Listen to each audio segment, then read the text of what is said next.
Is Julian Weinstock. I'm the head of product management and innovation at Robotiq, and we have a very exciting session for you this afternoon.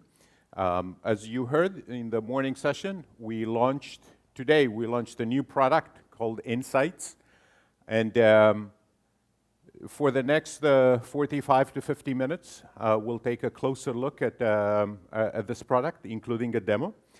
So you are actually among the first to see it live on stage. Very interesting, but before we get to this, let me take just a few minutes to set the stage. So in the morning session, you've learned about lean robotics and how it impacts the three phases of a cell deployment, design, integrate, and operate. The focus of this session is, of course, the operate portion, and operate is special.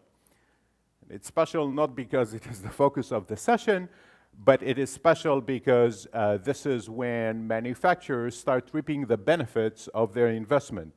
So before you get to operate, there is a significant investment in identifying the task to be automated, designing the cell, purchasing the equipment, writing and testing the application, integrating the robotic cell into the production line. So this is a significant investment both in financial capital and also in human capital. Operate is where you start reaping the benefits and getting the ROI on your investment. So think of it as Samuel said this morning, as the R of the ROI. And if it is the R of the ROI, the question is, how do you actually manage the robot in production? One of the key principles of lean robotics is focus on the cell output, okay?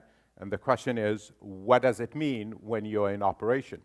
And the question we want to ask in this case is, how productive was your robot today? Do you know if it needs help? And do you know what the key performance indicators of this robot are? Do you know if it can be optimized? And how do you know? So to answer these questions, we conducted a survey, both a customer survey, our customer survey, and also a survey of surveys to understand how other customers are dealing with these questions. And we found a gap, a little bit of a challenge when trying to answer this question. And the key challenges, we found three key challenges that I want to share with you. The first one is that in many cases, we've heard that the cycle time is actually measured with a stopwatch. Well, that's not very accurate, that's not very precise, but more importantly, that's just a sampling methodology, and for the cycles, if your cycles are failing rarely, you are unlikely to get it with a stopwatch. The second one was that about 80% rely on team observations to support process improvement initiatives. Again, it's a little bit subjective, and observations happen maybe not at the right time, or not when there is a failure in the process. And the third one was that 40% have no visibility, real-time visibility into the status of the manufacturing process. The problem here is obvious again. If it takes you too long to identify a problem, this is return lost. This is higher cost of manufacturing. This is operating your robot in a suboptimal fashion. So the idea that you can sample and manage just by observation once in a while works sometime. But for most of the cases, it doesn't work. And it doesn't work in particular for collaborative robots. Collaborative robots have been designed to interact with their environment. They interact with people, they interact with other machines, they have a lot of sensors that change their behavior from time to time. if you don't have visibility into how all these sensors and how all these environmental conditions affect the robot, then you actually have no visibility into the collaborative robot operation, and more importantly, you don't have enough information how to optimize it or how to fix it. So, so if you don't measure, you can't manage, and if you don't measure, you can't optimize. And it really looks a little bit like the proverbial shooting in the dark. It's a guesswork. So we think we have a better idea. In fact, the big idea behind Insights is to take the cobot operation to the next level. So today, the operation is reactive. You have no visibility, there is a problem, you troubleshoot.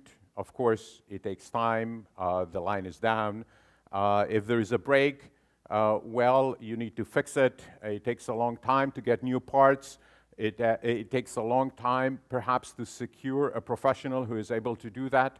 So that's not the best way to manage, especially collaborative robots. That's the situation today. Tomorrow, and especially with Insights, we want to change this. We want to change to a more proactive mode of management of robots in operation. So you always know what has happened, and you always know when, and you always know why. This information is always available at your fingertips. But that's just the start.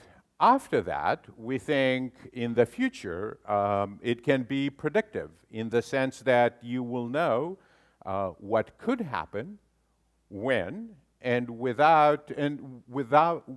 what likelihood it could happen. And of course, there is even more, and this is prescriptive management, where the system will be able to make recommendations. Tell you what you should do, either to prevent failures or perhaps to optimize the robot or optimize any of the key performance indicators that are relevant to your particular environment.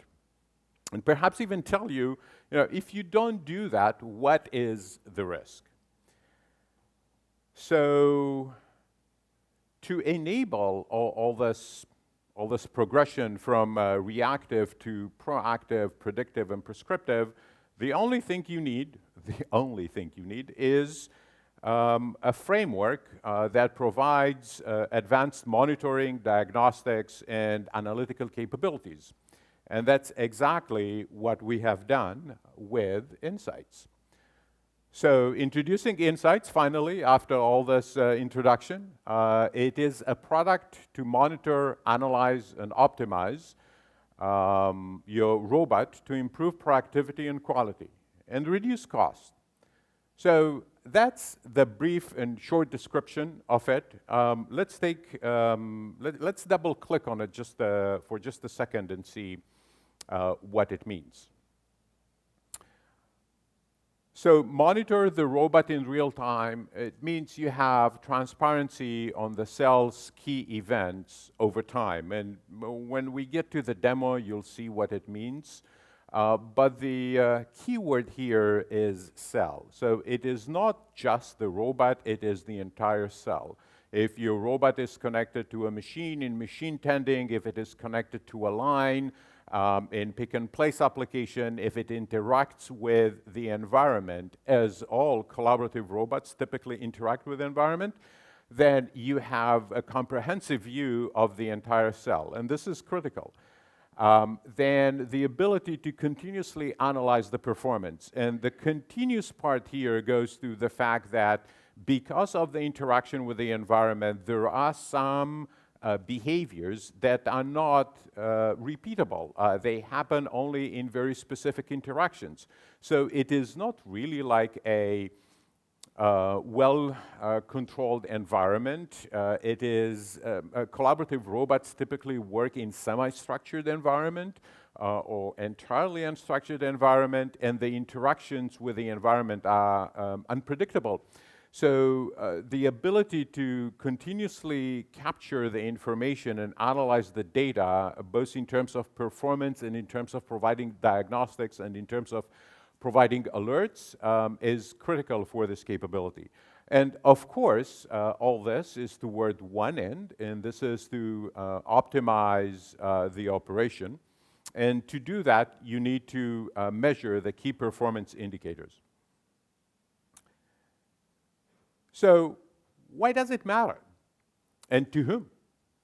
So imagine your most talented professionals with the most advanced monitoring, analytical, and predictive capabilities available at their fingertips. What will they be able to do, and how much faster will they be able to do it? How much more effective?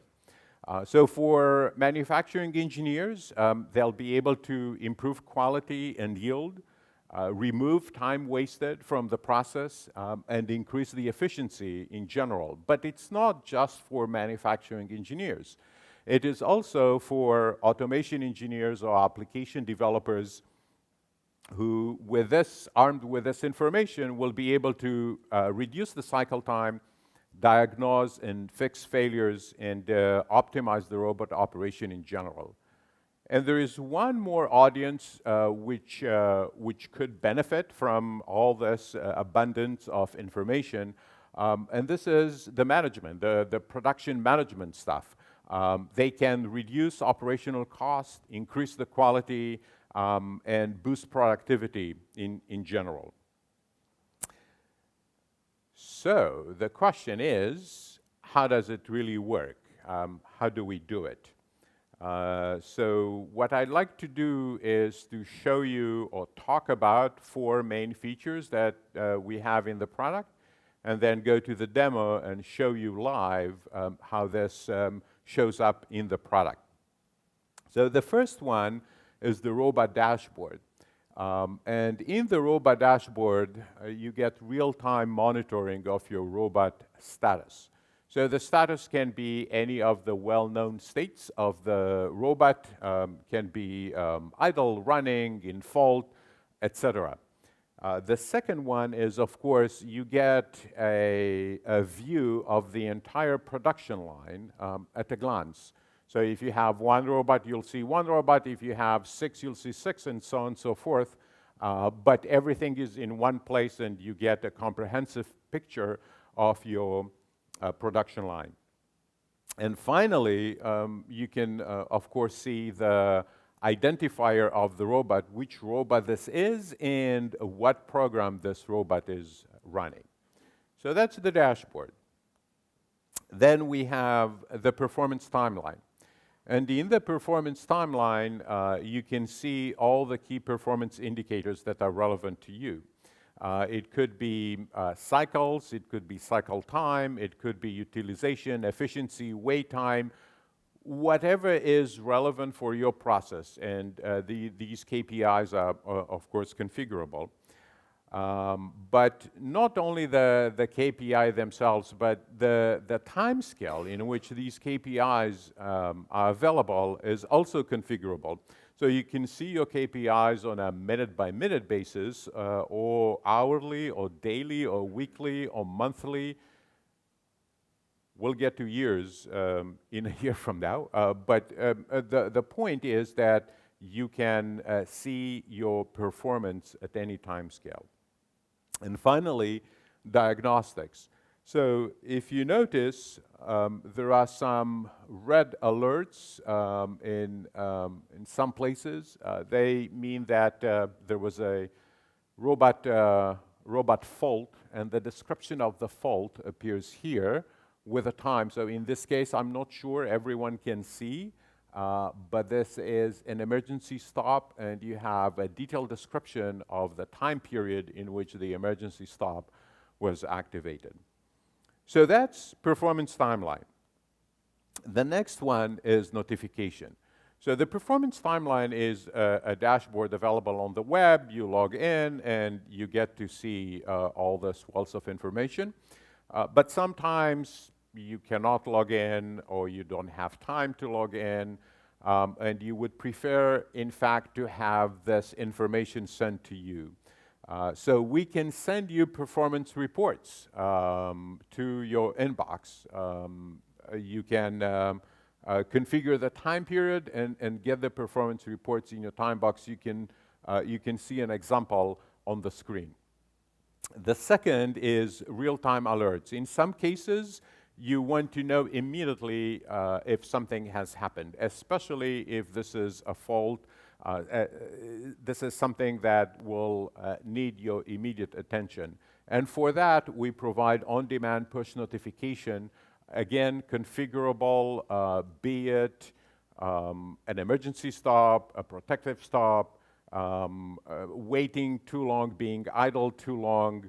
You can set the alerts that are relevant to you. And finally, the third update is software updates.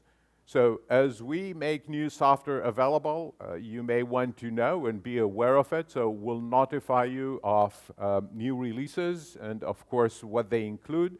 And you can schedule your updates appropriately whenever it fits your production schedule. And the fourth and final is access management. So the idea here is that, as we've seen in the previous slides, there are a few different audiences that might be interested in how the robot performs. It can be the automation engineer, the manufacturing engineers, the production line people, the support people. So it is possible to invite other colleagues of yours to see the performance of your robot.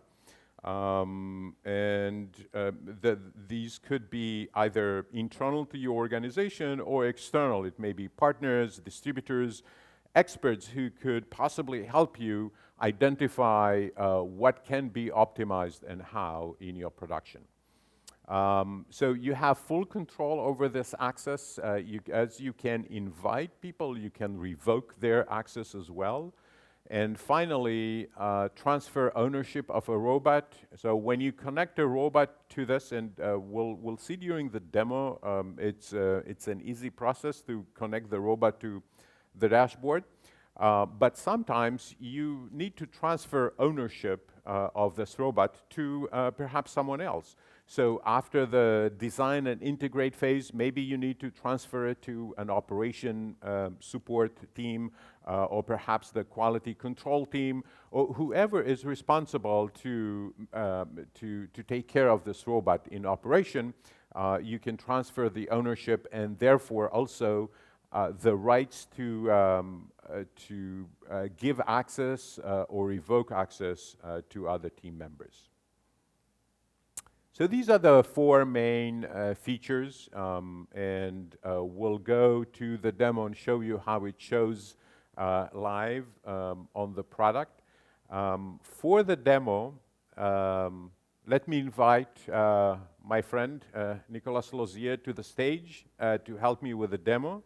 And while he gets set up, let me talk just for a second what the configuration is so you get a little bit of context. So we'll have actually two demos. One is an end user demo, you'll see the dashboard that is available on a browser, and then you'll also see the alerts that are available on a mobile phone, or maybe hear the alerts on a mobile phone. And the robot demo, on the robot side, we have a UR cap that is in the robot, and we also have something that we call Insights Edge Gateway. It's a small device. It looks something like this. It fits right in the robot controller. It's easy to install in most of the cases. Just plug the power and two cables, two internet cables, one to the robot and one to the internet, and you are connected. In the middle, what you won't see is the cloud service. So the cloud service is what makes it all work behind the scenes. This is where all the IoT data goes. This is where storage and compute and analytic engine is. You will see the reflection in the user interface, but you won't be able to see it's just in the cloud. So with that in mind, let me go straight to the demo and show you the, for now, this part, the web application and the user interface, and in just a second, the mobile alerts.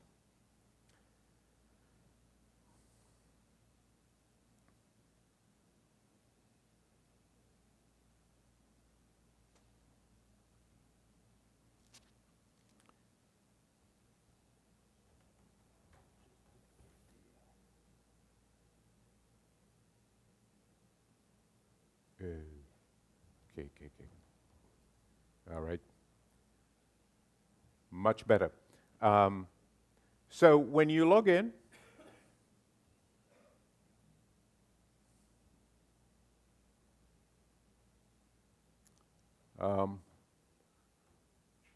Acme Tending 1 is this robot on your right, my left. And Insight's demo, and you see it's idle, it's not working. We'll activate it shortly. This is my second robot.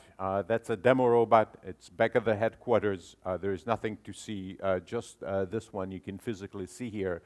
But I will use this robot because it has more data. I will use this robot to show you what else you can see. So right now you can see, of course, the name and the program it's running and the status, which is running. And as you click on it,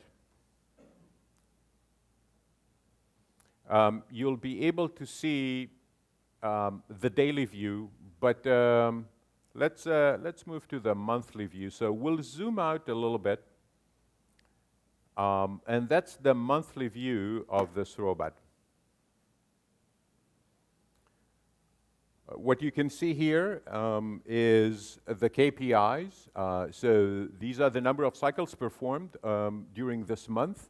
You can see the utilization, the efficiency, the wait time. Wait time is what we are looking all the time to remove in most of the cases. Of course, if it is a machine tending and the robot waits for the machine to complete its cycle, this is not the primary subject of optimization, but in many cases it is.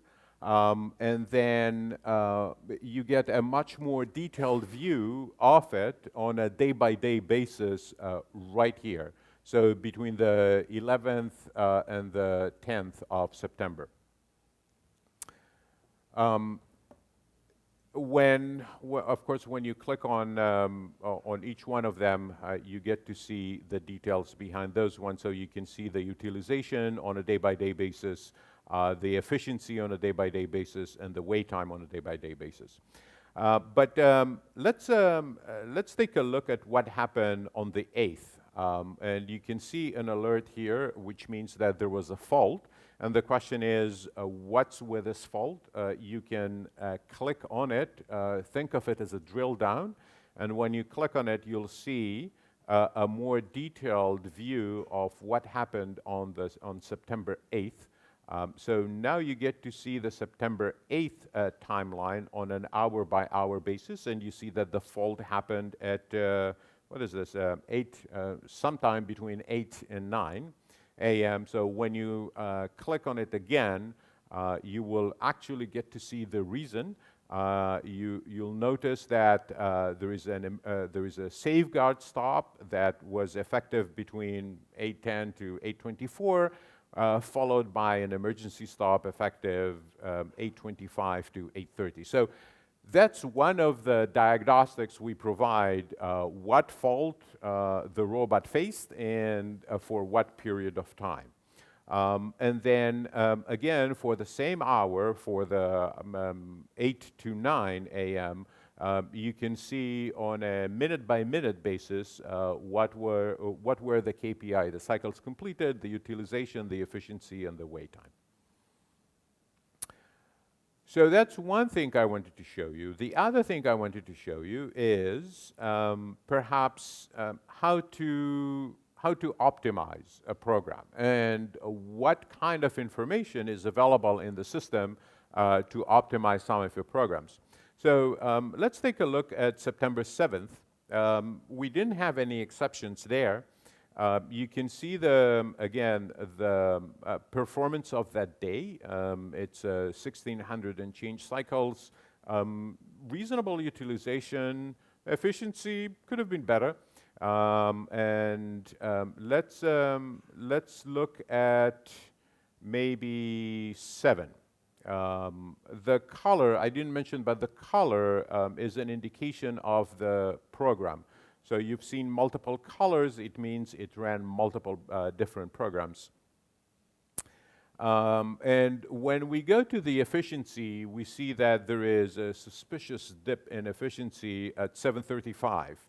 And the question is, what happened at 7:35 to take this dip in efficiency? And when you look at the wait time, I'm not sure you can see, but if you hover over, you will see that this program that happened to be QC Station had a wait time of 7%. So it's 7% of the time slot in which it appears. So it's the 5 minutes between the 7:35 and 7:40. But what's interesting about it is that it's more than double than anything else in the prior time slot. So here, the wait time is 3%, and here it is 3%, and everywhere it's 3%. But in this case, it was 7%. So if you are looking for ways to optimize your program, that's the kind of information that we provide and help you zoom in on the problem. So the question is, okay, so what happened in 7:35 and why the wait was more than twice your typical wait? So here's the second piece of information we provide for diagnostic, or the second phase of the diagnostic. It's the robot I/O. So we provide the general purpose inputs over here. The digital input 4 to 7, you are probably familiar with it. And then the tool input 1 and 2, also referred to yellow and green. If you look carefully, you will see that the tool input was a bit longer here than typical. In this case, it was 7 minutes on. In all other cases, it is actually 5 minutes on. So that's the degree of information you can get from insights.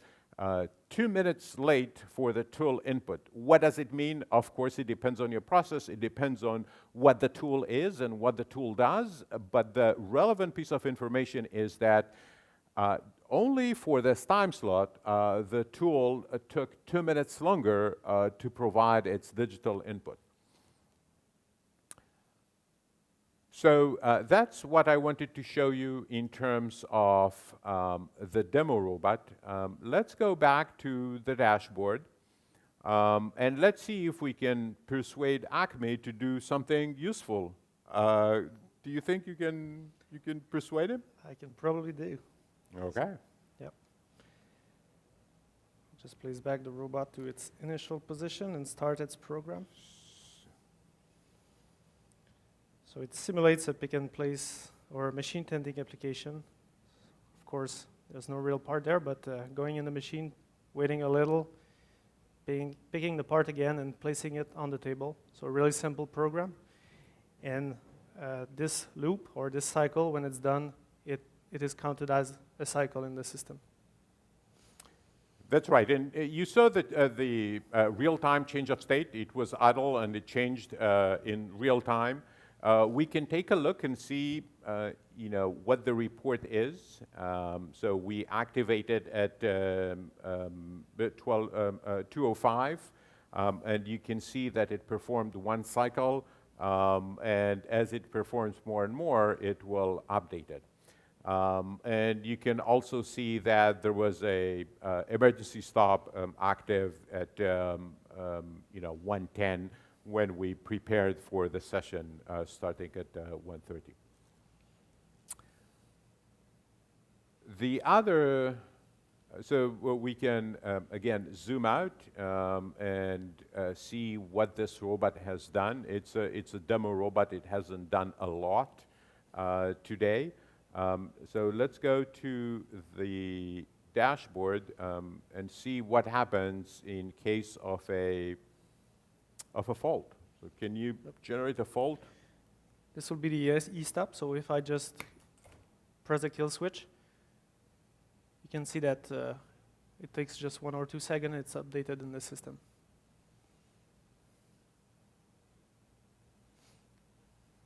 All right. So these are the existing robots. You've seen the demo of the user side. Let's take a look and see a demo of the robot side and how to connect your own robot to the system. It should be, so to get an account here is very easy. You go to insights.robotiq.com and you sign up and you get an account and you'll get to see the demo robot, the one I just showed you. The question is, how can you connect your own? So here, I hope, yeah, yep. Okay. So Nick, take it away. How do you connect? Yep. So you, first of all, you need one of those, and that's an easy thing. And then? Yes, so in order to do a quick demo, everything is wired, so it's an internet connection using, like Julian said, the edge gateway to protect the system. And the UR cap is installed just like any of the UR caps that you have are to be installed. So it's a file that you can download and install it in the system. So when I arrive in the installation tab, I'm able to configure the system. And for that, to ensure that the connectivity is working well, we have a configuration wizard that I can start. So in here, it will ask you a few questions regarding your setup, your network, the way it is configured. And if I use the automatic configuration, which is the case that will work most of the time, it tells me some instructions on how to connect everything. And the edge gateway can be configured automatically by the UR cap. So if I press the button, it will send to the edge gateway the proper configuration. And we need to wait a few seconds to have it completed. And now you see that the operation was successful. So this means that the edge gateway is properly connected. I will step back a little just to show the diagnostic part. So it's also possible to verify that every requirements of the system are okay. And now this robot was already connected in the system, but let me just come back. So when you have a new connection, you need to do a process that we call the pairing. So basically, I have a physical robot here, and I want to have a digital equivalent of this same robot in the dashboard. So we need to connect the two together. So if I start the pairing process, you'll see that it's already paired, but I will do it again. So the first thing it asks me is to go on insights.robotiq.com. So I will ask Julian to go there. So we are already there, luckily. Yep. And then the next step from here is to use the Add Robot button. And when you click on it, you'll get a little bit of information how to connect your robot. It's a 3-step process. The first one is you need a UR cap, our UR cap, Insights UR cap that you need to install in your robot. The second thing is you really need this edge gateway, and this there is a button here. If you don't have it, you can ask for it. It's a get a quote button.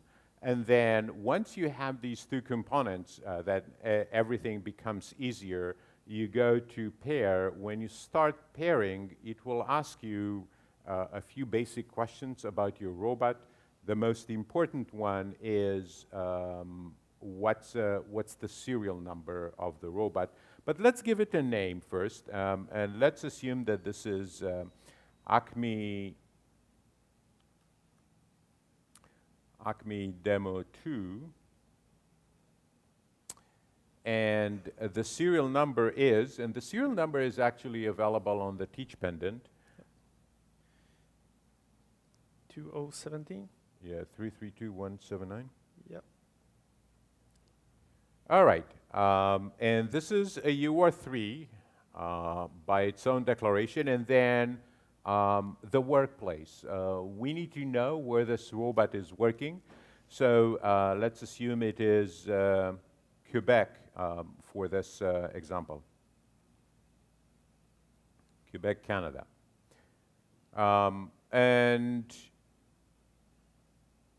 And then you will receive a pairing code on the web that you need to type into the Teach pendant. It's 852052.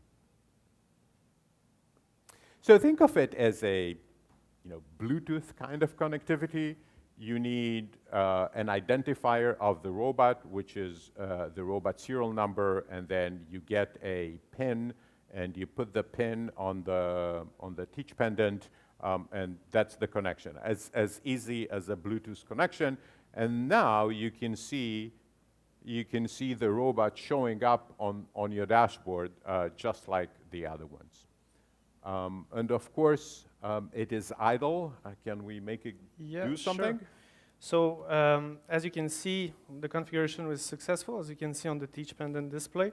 And now I have a few instructions telling me that how to modify a program to properly monitor the productivity of the robot. So I have a small demo program that you can see here. So it's just a sequence of waypoints. And the only thing I need to do is go in the structure and URCap tab and add the insight instructions. So basically you will see on the program tree that you have now a cycle counter. And what it means is that once it reaches this point in the program, it will consider that a new cycle has been completed, and what you will see in the graphs on the dashboard relates to that information in the robot program. So if I just start my robot, it will be moving, and as you can see on the dashboard, the status has changed to running. So that's all is required to install the system and make it work in an existing program.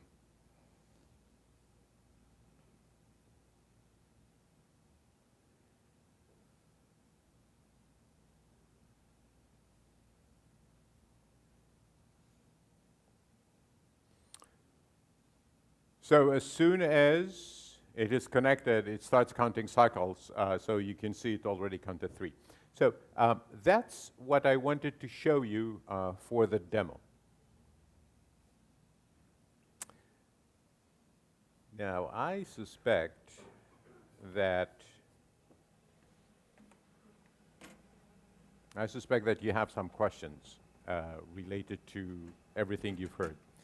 And I suspect that the first question you have, and that's the elephant in the room, is whether we as an industry, not we in this conference, but we as an industry are ready for connected robots, and is it secure?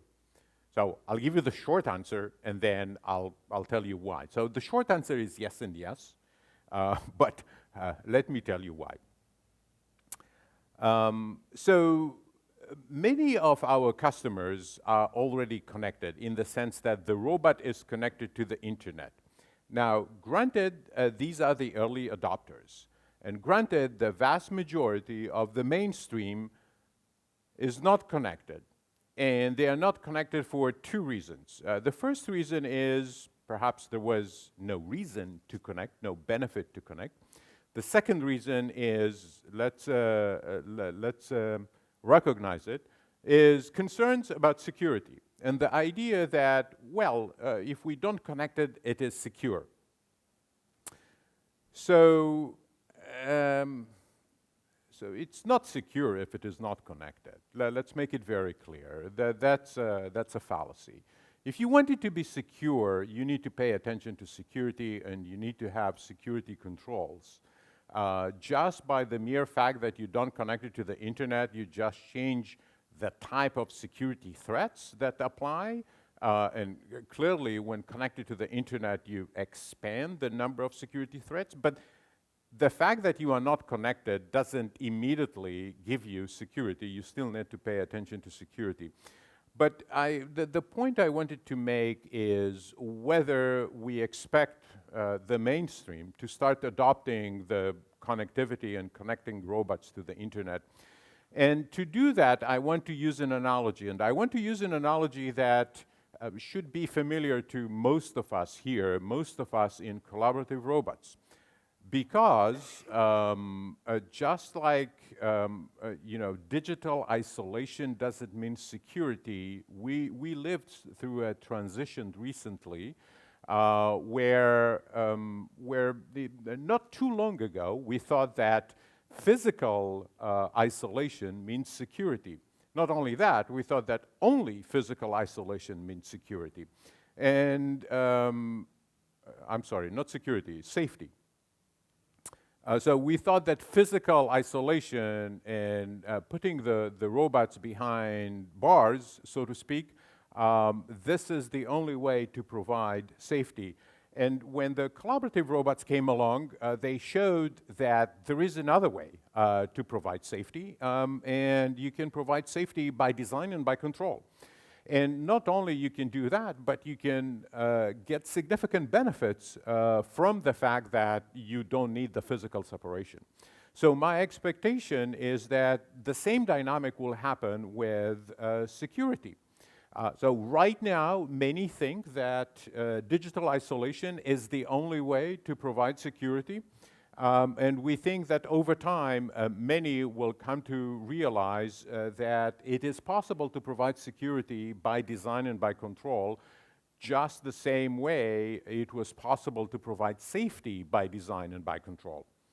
So what are the safety or the security controls that we have? Frankly, too many to count in a short presentation. But there are 4 that are critical, and 4 that should persuade most of us that it is secure. So the first one is there's no inbound connectivity. Everything is blocked, as easy as that. So think of it as a half duplex kind of communication. Nothing coming in. Not only that, what goes out is very selective. It goes through a filter, so to speak, and it goes only to approved services. So you can't connect to anything you really want, but it's a targeted outbound connectivity. In addition to the fact that it's targeted, it is using strong encryption and mutual authentication. That's the state of the art. We know today in security, it is very secure. It is the same strategy used by your bank. So if you do online banking, it's about the same control that they have. So that's on the robot side. Now, on the cloud side, it gets even better because for the past 20 years or so, we've learned a thing or two about cloud security. And this cumulative lesson that we learned from cloud security is in our cloud. So the platform is secure and it has certification that it is secure. So it is compliant with ISO 9001, which is a quality control, quality assurance kind of standard. It is compliant with ISO 27000 series, which is an information security specific standard. And then SOC 123, these are reporting standards, everything, all the controls and how they work. And certainly the Cloud Security Alliance, which is again a security, cyber security specific kind of standard that is well recognized in the industry. So, the bottom line is it is secure. We can secure it through controls, and we expect that just like safety was proven to be safe enough, so if you trust your workers' safety with controls, you can certainly trust your data with controls. One more thing, pricing and availability. This is as you saw, it is a cloud service. And as you saw, it takes data, a continuous stream of data from the robot. So this will be similar to a subscription-based pricing and similar to a freemium kind of pricing, meaning part of it will be free and part of it will be premium. These are the prices for now. The free tier, which is the real-time dashboard, this is available to anyone, and it's free, right? Sign up, connect your robot, you get the real-time dashboard. The basic tier is 60 in US dollar and 55 in euro, depending on your geographical region. And this will include the reports and the alerts, if you remember the reports and the alerts we saw in the features. And then for the advanced tier, which is 90 US dollars and 85 euro, this is the performance timeline. This is the very high real-time resolution of all your KPIs. And the availability right now is in North America and Europe. We expect availability sometime next year in other regions of the world, especially China and APAC more in general. The Insights Gateway, this one is a one-time fee, so to speak, just for the initial connection. And it's $650 and $600 respectively, US and Europe. This is a monthly fee per robot. Now, to celebrate our launch, we have an interesting promotion for you. The Edge Gateway is free for the next 3 months. So try it. It really is designed to try before you buy. There is no cost, basically, for you to try. You have free 3 months, full features to try. And then if you don't like the full features, you can stay on the basic. This is free. There is no obligation at all. So, you know, in conclusion, I would say, try it. It's risk-free. Go to insights.robotiq.com, sign up tomorrow, connect your robot this week, and send us feedback anytime.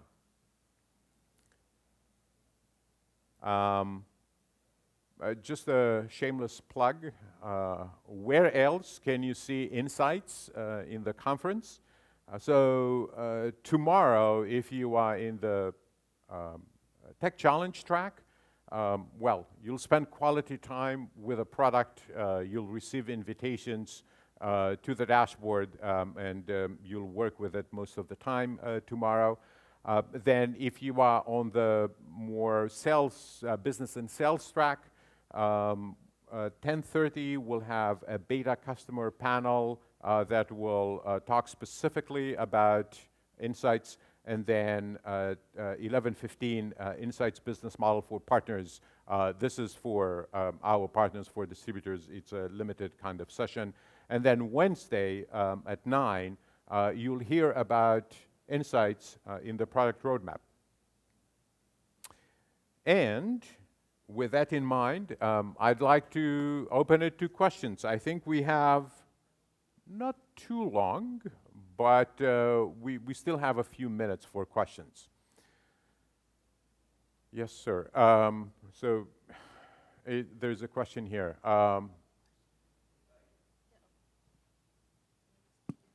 Okay. Sorry, someone else grabbed the mic, but I'll get to you. For the subscription stuff, how does that work from like a distribution standpoint? How do we, is that like a... Are you a distributor? Yes. Are you a distributor? Just trying to think of how we So manage the money. tomorrow at 11:15, we'll have a long discussion about it. I mean, we have a full session dedicated to that. I know there are many questions, and I didn't have enough time to get to all these questions, the business side questions in this session, and this is why we have a dedicated session tomorrow. We'll present everything and then open it to specific questions about that. There is another question here. Is it? Other question? Here, there is a question. Can you explain what utilization and efficiency, what you're actually calculating? Yes, of course. So let me show you. So cycles, you didn't ask about. So utilization, there is a description of what utilization means. It is percent of time the robot is running a program. Efficiency means percent of time the robot is performing productive work while running a program. So let me clarify, if you wait, it's not called productive work. And then wait time is basically exactly as it sounds, the percent of time the robot is waiting on something, and the wait can be, of course, on an external signal or a program counter or anything else. If there is no motion, it waits. And the disconnected time is not so important. It is the time that the robot was disconnected from the service. There is no loss of data for short period of disconnection. We keep the data and send it when we reconnect. But if you are not connected for days on end, then some of the data will be lost. Other questions? One question, you talked about the future including more diagnostics and that sort of thing. Yeah. And I guess my question is that near future, far future, and what types of things might be included in that, or are you going to give us an Esmond answer? No.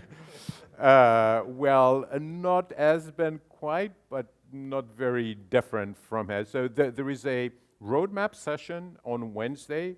I invite you to participate there, but I don't want to punt the question entirely. So I'll tell you that this is software, this is cloud software. We can update it easily over time. So don't expect a big bang, say, I don't know, half a year or a year from now, a big bang, here's a new release. What you should expect is incremental releases with small features. Now, when exactly this particular feature will come in, frankly, I don't actually know, but it shouldn't be too long. There is one behind you. Oops, sorry. I'm interested in how interactive this could be. Is it feasible that if a machine stops because it is just maybe the controls have come to an automatic stop, could we remotely restart a process, assuming we can see what's going on? Yeah, automatically restart the process. Sounds remotely, yeah. So the same answer. I invite you to the roadmap on Wednesday, and you'll hear more about it. But again, I really don't want to entirely punt the question. We are thinking about it. Our main concern is, of course, not the technical feasibility of doing so, rather the safety associated with it. So once we have a credible solution for the safety aspect, technically it's easy to do. Okay, so I was just told that we are out of time. So thank you. You can catch me anytime and I'll answer the remaining questions.